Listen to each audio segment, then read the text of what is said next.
खुशामदीद, आदाब, good morning, अस्सलाम वालेकुम। आप सबको हमारी तरफ से आप इस प्रोग्राम देख रहे हैं सलाम जेके और सलाम जेके की आज की नशरियात लेकर आपका मेज़बान इशफाक गौहर हाज़िर खिदमत है और मेरे साथ नई दिल्ली स्टेडियम में मौजूद है। खुशामदीद, मैं हूं आसिफ रशीद आपके साथ।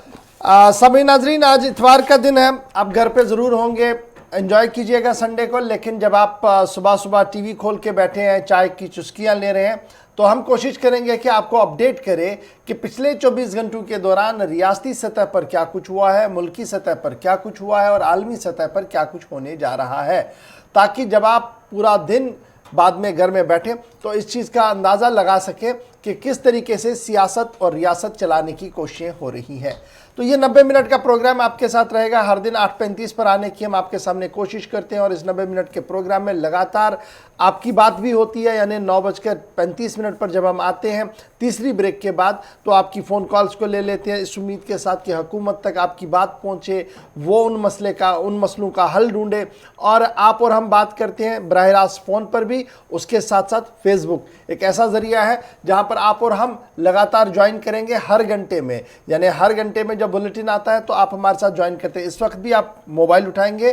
फेसबुक पर आएंगे, हमारे सोशल पेज जो हमारे हैं, Gulistan live feed, Gulistan news channel का जो फीड है, 2 फीड्स हमारे पेज चल रहे हैं, उन दोनों पेज पर आप ज़रूर आएंगे, लाइक करेंगे, सब्सक्राइब करेंगे, शेयर बहुत ज़्यादा ज़रूरी उसको करेंगे, क्योंकि ये खबर और ये सारी चीज़ें दुनिया तक पहुंचाना आपका भी एक रोल बनता है। हम आपके सामने आते हैं और आप हमें दुनिया तक लिए चलते हैं सिर्फ एक क्लिक करने से, इसलिए सब्सक्राइब और शेयर ज़रूर कीजिएगा। इसके साथ साथ यूट्यूब पर भी आप हमें देख सकते हैं और सभी नशरियात वहाँ पर मौजूद हैं, उन्हें भी आप देख सकते हैं और हमारी ऑफिशियल वेबसाइट www.gulistannews.in पर ज़रूर आइएगा। फिलहाल खबरों के सफ़र को बढ़ाते हैं आगे और आज सबसे पहले बात अक़वाम मुत्तहिदा की करते हैं, क्योंकि अक़वाम मुत्तहिदा की बात करना इसलिए बहुत ज़्यादा ज़रूरी बनता है क्योंकि पूरी दुनिया की नज़रें अक़वाम मुत्तहिदा की सरगर्मियों पर रहती हैं। चाहे कोई इजलास हो तो अक़वाम मुत्तहिदा पर नज़र रहती है, और जब इंतखाब हो तो अक़वाम मुत्तहिदा बहुत ज़्यादा सुर्खियों में बनता है। और इस वक्त की सबसे बड़ी खबर जो डेवलप हो रही है वो ये है कि अक़वाम मुत्तहिदा के इंतखाबात के हवाले से खबर सामने आई है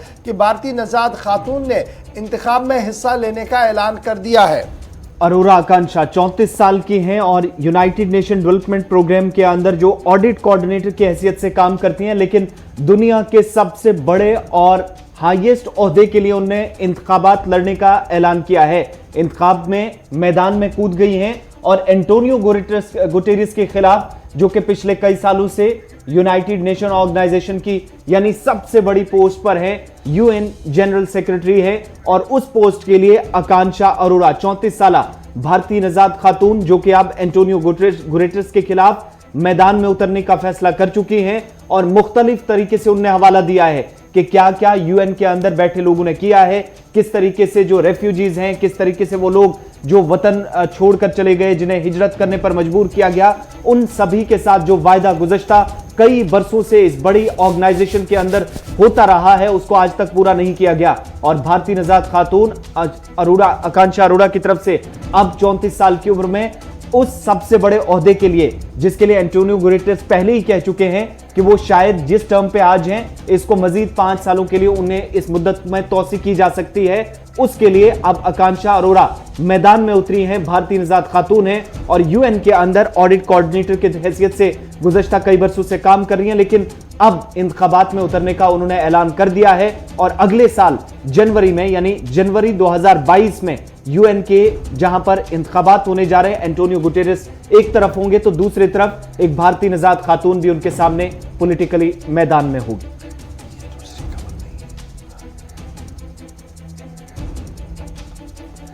बड़ी खबर हम आपको बता रहे हैं अक़वाम मुत्तहिदा के हवाले से,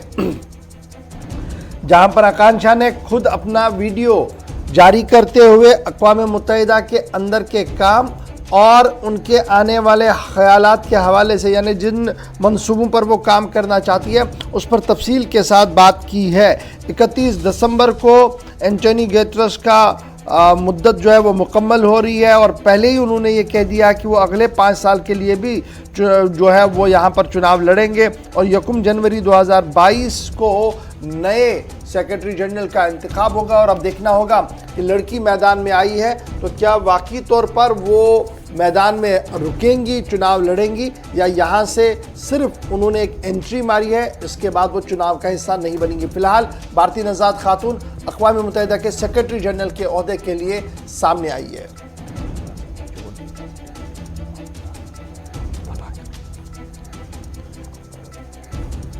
चलिए जी, बढ़ते हैं जी आगे। अब जरा बात बजट की भी करते हैं और बजट इजलास की बात करते हैं, क्योंकि बजट इजलास की बात करना बहुत ज़्यादा ज़रूरी है। आपको याद है कि वज़ीर ख़जाना निर्मला सीतारमण की तरफ से बजट सामने रखा गया था और बजट इजलास का पहला मरहला कल शाम गए इख्तिताम पजीर हुआ है और 90% वक्त जो है वो काम काज पर सरफ हुआ है। ये लोकसभा का रिकॉर्ड बता रहा है और इस दौरान 2 अहम कानून भी पास किए गए हैं, जिनमें जम्मू कश्मीर से मुंसलिक एक कानून है जिस पर कल पूरे दिन बात भी हुई है। 3 मार्च को दोबारा बजट का दूसरा मरहला शुरू होगा और बजट इजलास के इख्तिताम पर जहां मुख्तलिफ सियासी जमातों के रहनुमाओं की तरफ से अपनी अपनी बात सामने रखी गई है, वहीं पर सरकार की तरफ से यह साफ कर दिया गया है कि इस बजट इजलास के दौरान जिस तरीके से हिज़्ब इख्तिलाफ ने लोकसभा और राज्यसभा के अंदर कार्रवाई के अंदर रखना अंदाजी करने की कोशिश की,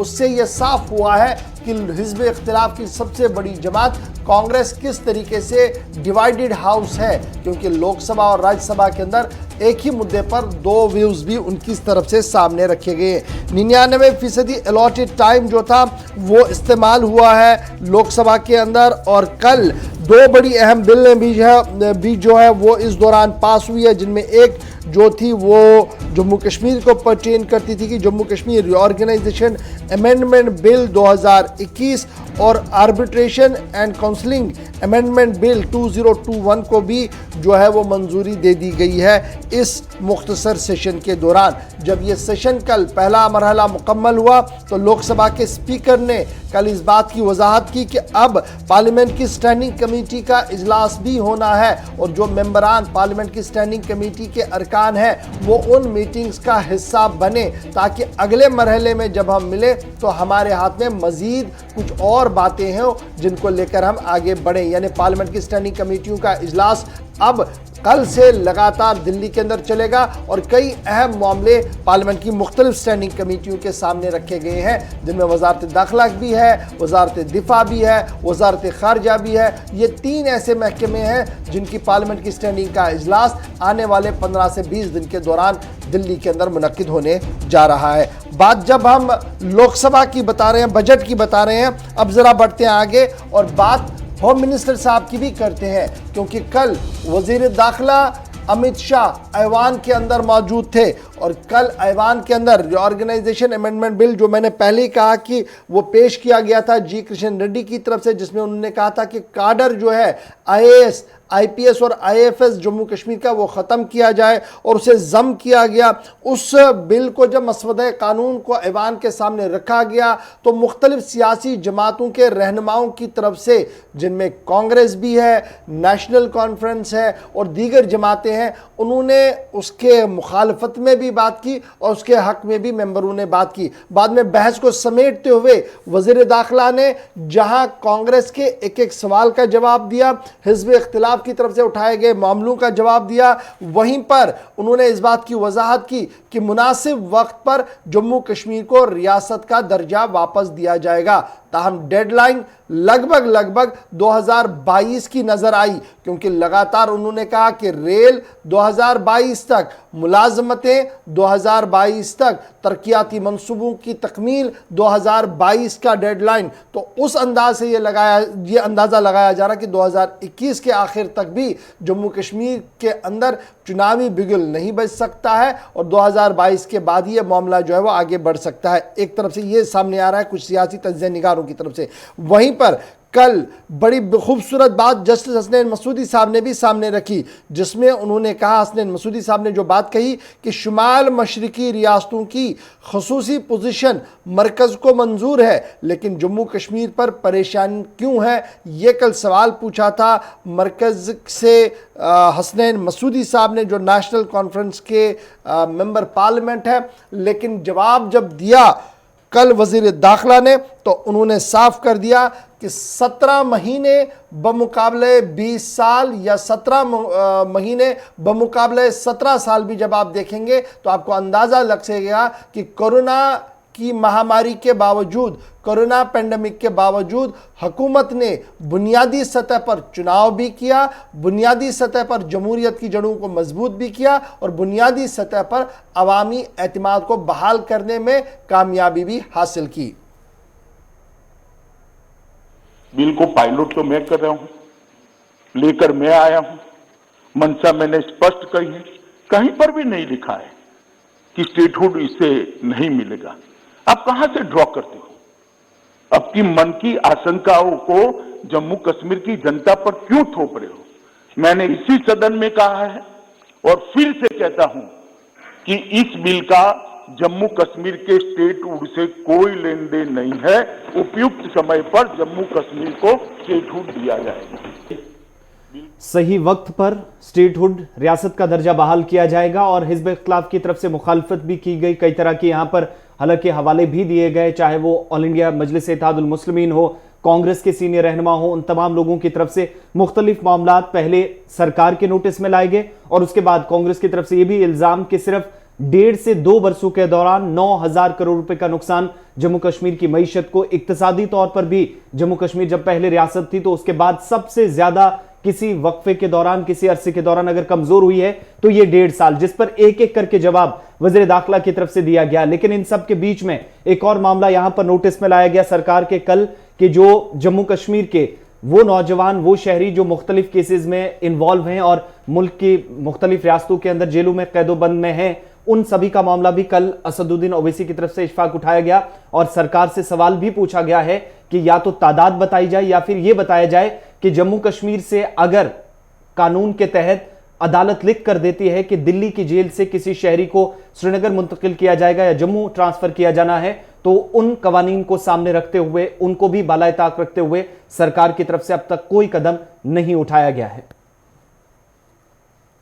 यहां पर यह कहा गया कि कश्मीर बड़ा बैकवर्ड है। कश्मीर का खित्ता बैकवर्ड नहीं है, ये आपकी गलतफहमी है और आपके जो दिमाग में जो फीड किया गया है वो नफरत की बुनियाद पर। सच्चाई यह है कि इस खित्ते में गुर्बत की सतह से नीचे का तनासुब 10.31 है और पूरे भारत में 21.92 है। मैं सरकार से जानना चाहता हूं कि आखिर आप कश्मीर की रियासत के स्टेटहुड को बहाल करेंगे, नहीं करेंगे? चौथा बात यह कि आपकी गलत फैसले की बुनियाद पर दूसरे ऐवान में एक भी कश्मीरी रुकने पार्लियामान नहीं है। यह हमारे मुल्क की, भारत की तारीख में तीसरी मर्तबा ऐसा हुआ है। मेरा चौथा सवाल हुकूमत से यह है कि हम ये कहते हैं, ये आपका मानना सही है कि हमारे मुल्क में बाहर के दीगर ममालिक को मदाखलत करने की कोई जरूरत नहीं है, मगर आप उनको लेकर गए ना, आप तो यूरोपियन पार्लियामेंट के लोगों को लेकर गए। अब तीसरी मर्तबा आप यूरोप के सफीरों को 16 फरवरी को खबर है कि आप लेकर जा रहे हैं। आखिर ये एफडीआई नहीं है? क्यों यूरोप के लोग कश्मीर जाएंगे? आप एक ऑल पार्टी मीटिंग लेकर जाइए ना डेलीगेशन को। आप यूरोप के डेलीगेशन को कश्मीर लेकर जा रहे हैं, क्या आप चाह रहे मदाखलत करना? इसको इंटरनेशनलाइज आप कर रहे हैं। मैं वजीर दाखिला से पूछना चाहता हूं सर कि आखिर कितने बच्चे कश्मीर के आगरा की जेल में, बरेली की जेल में, अंबेडकर नगर की जेल में है? मैं आपको एग्जाम्पल दे रहा हूं, खत्म कर रहा हूं स्पीकर साहब,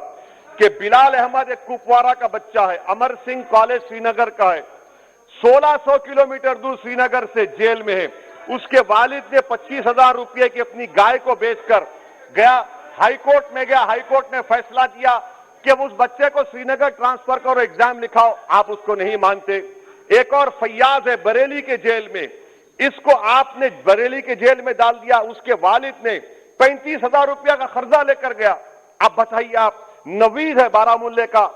कहां से ये अपनी जमीन बेचकर उसके वालिद गए। आखिर कितने बच्चे पीएसए के तहत जेल में हैं? आप उनको कब छोड़ेंगे? और मैं ये बड़ी आखिर में, चलिए जी, असदुद्दीन ओवैसी साहब जम्मू कश्मीर के मामले पर किन अल्फाज का इस्तेमाल कर रहे थे, क्योंकि मामला कल रिऑर्गेनाइजेशन बिल का था और उस पर तरह तरह की बातें हो रही थी। बीएसपी ने अपना मौक़िफ़ तब्दील किया और उन्होंने हुकूमत के मौक़िफ़ की तायद की और बिल की हिमायत में उन्होंने तकरीर की। लेकिन कल सबकी नज़रें फारूक अब्दुल्ला को ढूंढ रही थी, जो शायद ऐवान के अंदर तो थे, यानी पार्लियामेंट हाउस के अंदर थे, लेकिन ऐवान के अंदर मौजूद नहीं थे जब जम्मू कश्मीर के मामले पर हर एक लीडर बोल रहा था। हसनैन मसूदी साहब ने ज़रूर कोशिश की कि कमी को पूरा किया जाए, लेकिन फारूक अब्दुल्ला साहब के बोलने का अंदाज कुछ अलग होता है। अगर वो होते तो शायद 10 मिनट जम्मू कश्मीर पर और भी बात हो सकती थी। तो फिलहाल बढ़ते हैं जी आगे, और बात अब करते हैं एक और मामले की, और वो मीडिया हाउस को लेकर है। आपको याद है कि पिछले कई दिनों से एक मीडिया हाउस पर छापामारी चल रही है और उसको लेकर तरह तरह की बातें हो रही है। और उन पर जहां इल्ज़ाम लग रहे हैं वहीं पर एनफोर्समेंट डायरेक्टरेट ने अब उस पूरे मामले पर सफाई भी दे दी है। दिल्ली के मुख्तलिफ इलाकों में मीडिया इदारों के खिलाफ बड़ी कार्रवाई हुई है और कई मकामात पर 10 से 11 ऐसे मकामात हैं, मुतअद्दिद मकामात, जहां पर एनफोर्समेंट डायरेक्टरेट की तरफ से छापेमारी की गई है और पिछले तकरीबन 6-7 दिनों से यह सिलसिला चला आ रहा है। कार्रवाई पर कई तंजीमों की तरफ से सवाल उठाए गए, वहीं दूसरी तरफ एनफोर्समेंट डायरेक्टरेट की तरफ से इस पर वजाहती बयान जारी किया गया है कि क्यों इन बड़े इदारों के खिलाफ कार्रवाई अमल में लाई जा रही है। ना सिर्फ जो इन इदारों के जो दफातर हैं वहां पर कामकाज को मुतासिर किया गया है, वहां पर कार्रवाई हुई, बल्कि इन इदारों से जुड़े हुए जो लोग हैं, जो मुख्तलिफ इलाकों से ताल्लुक़ रखते हैं, खबर यह है कि वहां पर भी एनफोर्समेंट डायरेक्टरेट की टीमें या बाकी एजेंसियों के लोग वहां पर कार्रवाई को आगे बढ़ा रहे हैं। और इन सब पर, चाहे वो मीडिया नुमाइंदे हों, मीडिया एसोसिएशन हों, अलग अलग तंजीमें हों, उनकी तरफ से इस पर जहां सवाल उठाए गए थे, इस पर वजाहती बयान ईडी की तरफ से भी जारी कर दिया गया है। जहां तक इस खबर की हम और वजाहत आपको बताते चले, न्यूज़ क्लिक पर पिछले 5 दिन से लगातार छापामारी हुई है ईडी की, जिसको लेकर एडिटर्स गिल्ड और दीगर तंजीमों ने अपनी बरहमी का इजहार किया है। और लगातार पिछले 5 दिन से न सिर्फ न्यूज़ क्लिक बल्कि न्यूज़ क्लिक से मुंसलिक जितनी भी कंपनियां हैं, मीडिया हाउसेज हैं, उन सब पर छापामारी हुई है और वहां पर कार्रवाई हुई है। लेकिन एनफोर्समेंट डायरेक्टरेट ने वजाहत दे दी है कि इतना लंबा वक्त क्यों लगा है। और एनफोर्समेंट डायरेक्टरेट की जो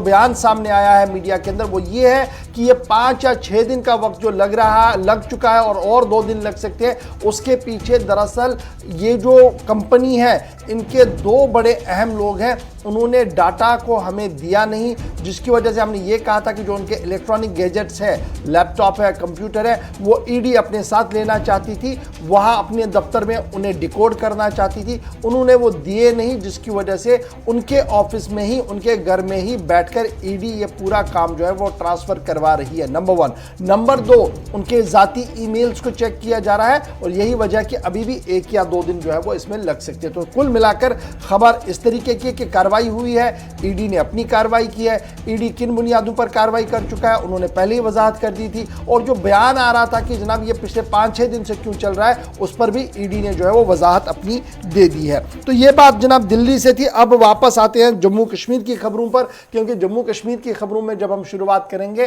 तो आपको बताएंगे कि जम्मू कश्मीर के अंदर मुलाजमीन को लेकर सरकार बहुत ज़्यादा फिक्रमंद भी है और सरकार बड़े फैसले भी ले रही है। जहां हमने आपको पिछले दिनों बताया था कि सरकारी हुक्मनामे के मुताबिक जो लेफ्टिनेंट गवर्नर साहब ने फैसला लिया था और हाई पावर कमेटियां तश्कील दी थी, उन्हें कहा गया था सिविल सेक्रेटरीट से लेकर जिलाई दफ्तर और तहसील दफ्तर और ब्लॉक दफ्तरों तक जाकर आप डेडवुड को देखिए और वो फरिश्ते तैयार कीजिए ताकि उनकी नौकरियों के हवाले से हतमी फैसला लिया जाए। वहीं पर अब मुलाजमीन को लेकर एक और बड़ा फैसला भी सरकार की तरफ से लिया गया है और सूबाई इंतजामिया की तरफ से डिप्टी कमिश्नर्स को एक और हुक्मनामा जारी कर दिया गया है। तमाम वो ऐसे मुलाजमीन 22 साल जिनकी मुद्दत कल भी हमने आपको बताया था, जिनकी पूरी हो चुकी है, 48 साल तक की उम्र है,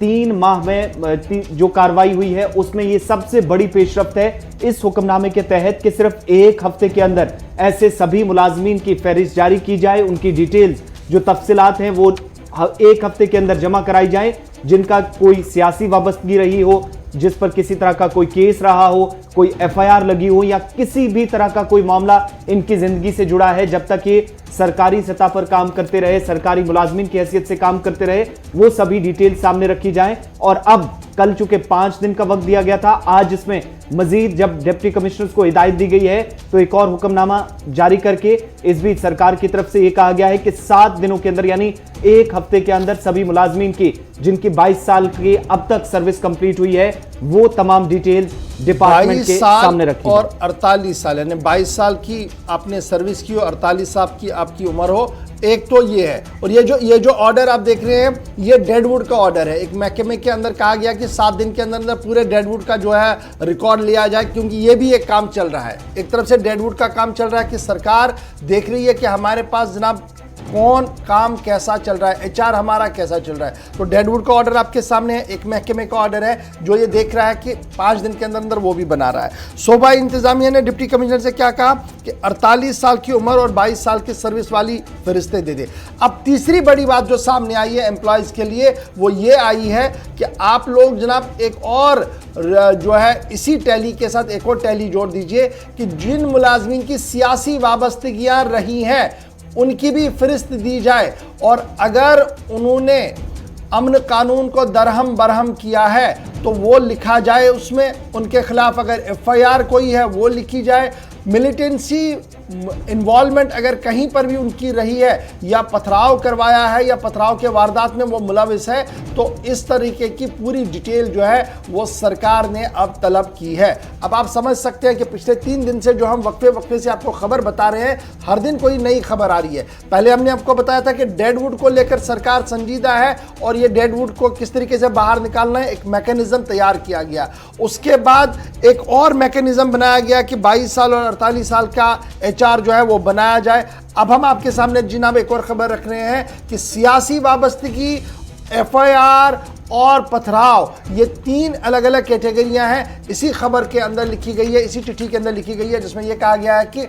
ये तफसील जो है वो हुकूमत के सामने रखी जाए ताकि हुकूमत आगे कोई बड़ा फैसला ले सके। तो अब आप समझ सकते हैं कि आने वाले दिनों में सियासी उथल पुथल और सियासी गर्माहट सिविल सेक्रेटरीट से लेकर बाहर के दफ्तरों के अंदर किस तरीके की हो सकती है, क्योंकि ये खबर भी आप याद रखिएगा, मुलाजिम अंजुमने यानी जो एम्प्लॉयज एसोसिएशंस हैं उनको लेकर भी तफसीलात जमा करने की बात पहले ही जीएडी ने हुक्म दिया है कि सभी एसोसिएशंस का रिकॉर्ड लाया जाए ताकि ये देखा जाए कि एम्प्लॉय अगर कहीं पर है तो ये जो एसोसिएशन चल रही है ये कैसे चल रही है, इनके माली मामलात कैसे हैं, इनका आउटपुट क्या है, इनकम क्या है, ये सारी डिटेल जो है वो इस वक्त सरकार की स्क्रूटनी के अंदर है। क्योंकि कल भी हमने आपको बताया था कि वजारत दाखिला के पास बहुत बड़े इंकिशाफात हुए हैं, बड़े इंटेलिजेंस इनपुट्स आए हैं, जिसके बाद ये खबर सामने आ रही है कि बड़ी चीज़ें जो हैं वो गलत मलत हो रही थी, जिन्हें दुरुस्त करने के लिए शायद मरकजी वजारत दाखिला एक बड़े प्रोग्राम को हाथ में ले रही है, और यही वजह है कि ये डाटाबेस जो है वो जमा किया जा रहा है जम्मू कश्मीर के अंदर। तो ये खबर बड़ी अहम है जम्मू कश्मीर के एतबार से कि जो हमने आपके सामने रख दी कि 4 अलग अलग उन्वानों से इस वक्त जो सरकार का मैकेनिज्म है उसे साफ और शफाफ और मुतहरिक करने की कोशिश की जा रही है। यहां पर एक छोटे से ब्रेक के लिए रुक रहे हैं, ब्रेक के उस पार आएंगे तो आपको बताएंगे कि लेफ्टिनेंट गवर्नर इंतजामिया ने एक और बड़ा फैसला लिया है। वो फैसला है क्या, इससे क्या कुछ फायदा होगा, फिर आपको बताएंगे कि भूचाल आ रहे हैं, भूकंप के झटके मुसलसल आ रहे हैं, इसको लेकर माहिरीन क्या कुछ कह रहे हैं, और फिर इंटरपोल की वारंट जारी हुई है, ये किसके नाम जारी हुई है, क्यों ये जारी की गई है, और इससे रिश्ते बेहतर होंगे या ख़राब होंगे, डिटेल के साथ आपके साथ शेयर करेंगे सर एक बात, लेकिन छोटे से तिजारती वक्फे के फ़ौरन बाद।